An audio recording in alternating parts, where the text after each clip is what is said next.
Hello and welcome to Logic ERP. Subscribe to our YouTube channel and press the bell icon to stay updated with the latest videos.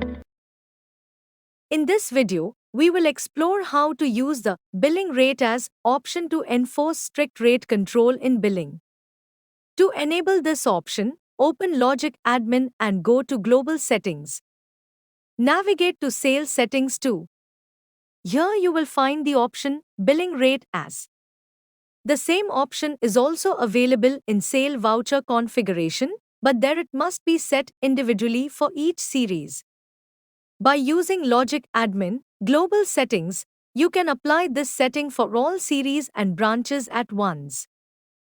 This option works in conjunction with Do Not Allow Rate Below, which provides a list of reference rates below which billing is not permitted.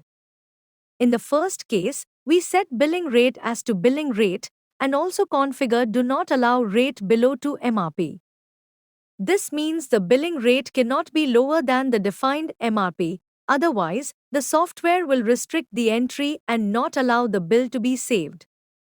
After configuring these settings, save the changes and restart the software. Then, open the Sale Bill window and initiate a new bill to see the effects of enabled option in billing. As observed, the current billing rate is equal to the MRP.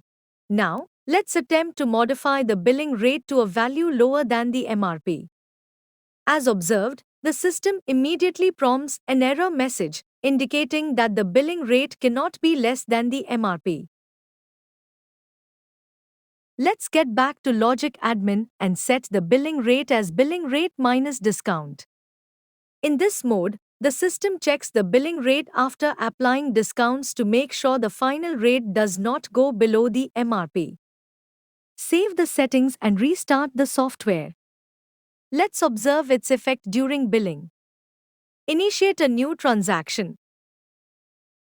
Let's apply a CD% to reduce the billing rate below the MRP and attempt to save the bill.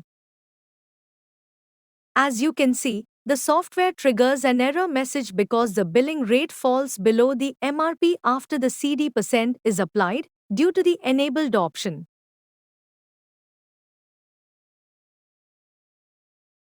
I hope this video was helpful. Thanks for watching. Like, share and subscribe.